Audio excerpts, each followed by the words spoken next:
Welcome to Hello Port Hueneme. I'm your host, Tom Dunn, and today we have a very special program. We are with Congresswoman Julia Brownley. Welcome, Julia. Thank you very much, Tom. You are the congressional representative for District 26, which incorporates most of Ventura County and a little of LA. That's correct. I understand, I think each one of you has a number of people you represent, around 700,000. Is that the A way? little bit more than that, but yes. All the way across the United States, so Yes. it's fair Yes. to everybody. Okay. Yes.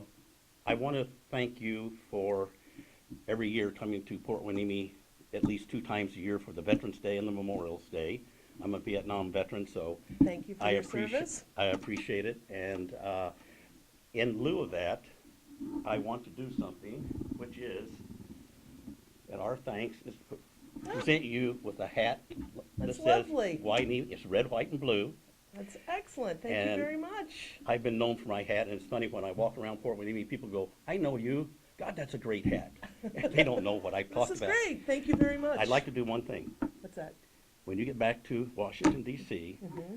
I'm not going to make you put it on here and there, but put it on at your desk. Let Samantha take a picture of you You with got that it. on there and send it to us. You got it. And I think what we'll do is put it up also in Larry's museum. Excellent. A still of that. You Excellent. know Larry, how good he is. He's great. Yeah, he really is. Have you ever been in a museum? I have. Oh, it blew There's a me picture of my father and I in that museum. That's what got me going in starting Hello Port Hueneme 2.5 years ago. And I thought, well, we'll do 1 or 2 shows. We've done 100 of them in 2 years like this. Oh, that's wonderful. And so it's amazing. It all started out with his museum because nobody knew it was there. Yeah, Yeah, that's great. And he's a great man. he is. He is. One thing I want to ask you, you just got reelected. Mm-hmm. How's all the new blood in the House of Representatives? It's good. I think it's very, very positive.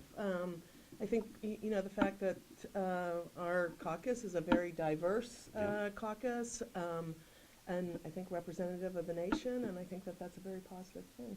Yeah, I've heard a couple Republicans say, I wish we had some of that, because they're having trouble getting, a good cross the field representation. But the other thing is, in Port Hueneme, the residents, we have no radio, TV, or film, and it is this what we have. I started Port Hueneme News, a digital newspaper that tries to keep people up on everything, and it's on Facebook, and it's really, we reach about 10 to 15,000 views a month. That's excellent. You know. Thank you for doing it. And what's funny is sometimes we'll do something like this, we're like 1,500. We'll have a picture of the surf and sunset, and we get 3,500. Yeah. So we should do this in the sunset someday and Yeah. get lots of people. We do a picture contest, I just saw it. and it's a very popular thing to do. People send in all kinds of beautiful, beautiful pictures Yeah. of the county. Also, I noticed you and I have a lot in common. Mm. We're both from the South. Mm-hmm. I'm from Kentucky. You're from South Carolina and Virginia. Mm-hmm. Both of our families were Republican. Mm-hmm. We both went away and went to college. Mhm. I went to San Jose State, and you went to Where'd you go? San Jose State, Uh-huh. and you went to. I went to George Washington. George in Washington. D.C. We both ended up in California, Yep. and we're both Democrats, Yeah. and we believe in the same things, which I'm going to cover here in just a second, that you are really represent.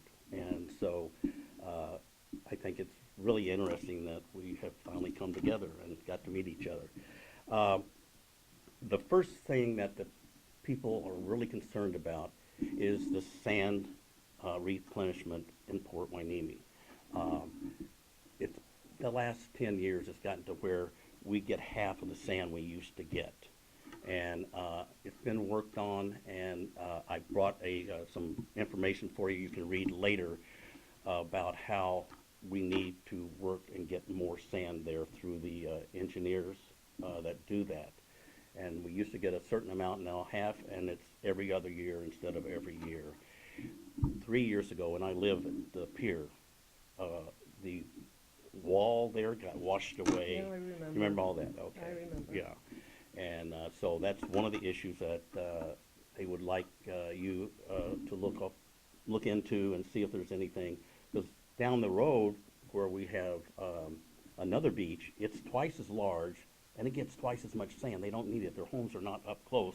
We keep fighting for it every year. But that's that's one issue that is really, really important. Another one is and this has just come up recently, is the homeless. It's getting worse for various reasons, and the police department of Port Hueneme, the police head of the police department donated $35,000 to the city of Oxnard for 100 beds to put in their shelter that they have. We operate a lot with Oxnard and what's going on. There's a lot of back and forth, and Chief Salinas came from Oxnard, so Yeah. that really works, and we're working on helping each other. And it's hard to find the money and the place to store them. You know, when they need to be inside, they're down at the beach, and that's a problem for conservation and different things like that. So that's a major issue that we need looking into. The overall water problem. I saw there was a map about 6 to 8 months ago which showed the drought before we got all the rains, and of course Ventura was red. It was really bad. Yeah. And then after the rains, they showed another map. Ventura and one out in San Bernardino were the only two counties still red. Almost two counties still And red. the problem we had was the aquifers, which we have numerous ones in the plain, were down to about 20%. Yeah. The rains brought them back up to 40 to 50%. They need to get full, because if they aren't full enough, the salt water comes Yeah. in Salt and gets in them. filtration. So while I think that we need to find ways to do that, to get more water, and I just saw a letter to the editor, which I brought here for you, where they are doing oil fracking around those aquifers now, and they are getting gas releases in the water. They've checked it out. So I have something you can look at that and who to contact if you think that's a real issue.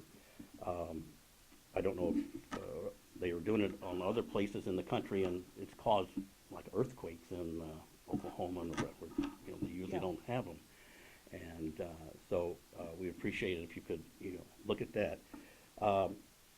Another issue which has come up recently, two ways. One is it has become a national security issue in that the wastewater plant that we have on the border of Oxnard and Port Hueneme, it services Point Mugu, it services the naval base at Ventura, it services the Port of Hueneme, it services the communication up on the hill between where you and I live, which are all military style and handle military style stuff. And the waste treatment plant is at least 50% ready to go. A mild earthquake could break it, or it could fall apart by itself. It's very old. Very old, and if it goes, you have military things there, and some of that stuff covers the whole Pacific and Eastern or Western Asia. It's that big of what the ships that come in and out of here do. And Robert Bromber, I don't know if you've heard of him, he started the Hueneme Foundation, which was to replace that plant, not repair it, because it's still a 70-year-old facility. Yeah. University of Stanford developed a whole new system that's half the space, half the power usage, and doubles the amount of water, potable water, that can go into the agriculture instead of the ocean. And two, if that plant goes, the agriculture watering there, it's really bad. Yeah. So Robert's Foundation is trying to raise money. He went to Washington, D.C. 2 or 3 weeks ago, and he talked to the EPA and the Department of Defense, and both of them agree that it is a major, major issue. The EPA told him that they have a fund, which we finally found, that would take about 15 projects a year for other places, wastewater places, and repair them. And they said, if anything happens, it is an imminent public danger for safety and for health. We would appreciate the people of Fort Hueneme and Oxnard and Ventura and the whole area, if you could possibly write a letter to the EPA and say, hey, because of the military, issues here, we would appreciate if you would look at this as a top priority. And also, it's creating sometimes unlivable conditions for the people that live right near it. They can't close, they have to close their windows or doors. You know, the smell, The the sm- noise. Well, and it's hard, we're putting sensors out to find out what this is. It may not be toxic, but to your nose, it makes you cry. And so there are some environmental justice things you can look into. So that is really, really important. So from our end, that's what we have. And I'd like to know, I know that you're concerned about gerrymandering, the citizens, no, the voting, Voting Rights Act. the Voting Rights Act, the veterans, especially women in the VA. Can you tell us what you're doing in those areas that you think would really interest us? Sure. Well, before I do that, I just want all the things that you've just raised are issues that I'm well aware of and are working on. And in terms of a letter to EPA and the DOD with regards to the wastewater treatment plant, I'm absolutely happy to do it. We just met with the Oxnard city manager sitting right here a couple of days ago. Alex. Yeah.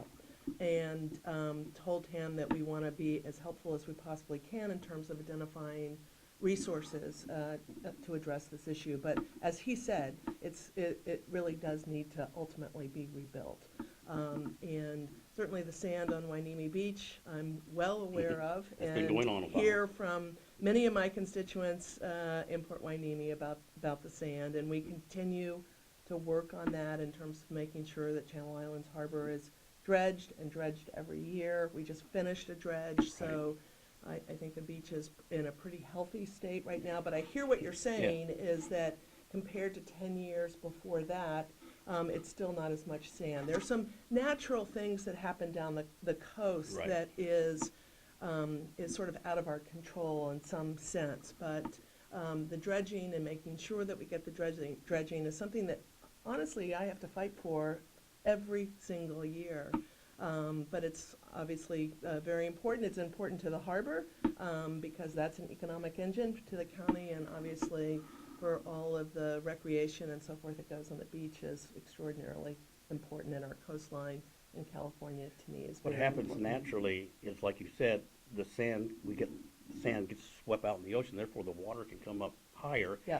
And another thing down the road is the sea level encroaching the naval bases. Yeah, no, and sea level rise, I think, is a very important issue, which the naval base would concur with me, because I've had many, many conversations with them, and the sea level rise in terms of salt intrusion into the aquifers, it is a big issue. And actually, the Speaker of the House appointed me to the Select Committee on the climate crisis.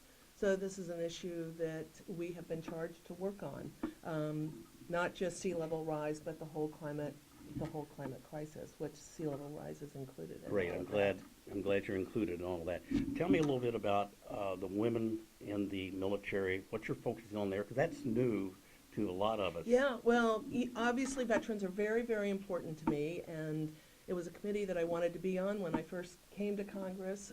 Now I chair the subcommittee on health for our veterans across the nation. So veterans are very important to me, and I have really tried to take a big focus now on women veterans, because after 6 years of being on the committee, it's very clear to me that there are a lot of inequities as it relates to services to our women veterans. And so I've developed a task force, and our charge on the task force is to identify all of those inequities and begin to put forward legislation that will address all of those inequities. So this is a big priority for me. I have special staff that's going to help us in this endeavor, and really looking forward to that work. I think a lot of the issues we can solve legislatively. It's going to require resources as well. There's also issues that I think are more cultural, that start in the military and continue after women leave the military. So we've got to wrestle with those barriers as well. It's a new area, and the sexual harassment thing makes news all the time. I hope you're looking into that. Military sexual assault is a big piece of it. Yeah. want to thank you for taking this time. I know we tried to do this starting 6 months or more ago, and at that time, we had just had the fire. Yes. You'd had the fire up here, and you live in the area. Yes. You had a flood. You had the shooting at the borderline. Yes. You had the government shutdown. We're lucky we were together. Yeah, Finally. it's true. It is very true, and I'd love to come back again. Okay, well, whenever you do, keep in touch. If you got something new, let us know. Very Julia? good. Thank you so much, Tom. Thank Thanks you. for the hat. Okay, All right. I want the picture. Okay. You got it. All right. Thank all of you for watching this, and make sure you go to Facebook at Hueneme News to stay up to date on what's going on in Port Hueneme.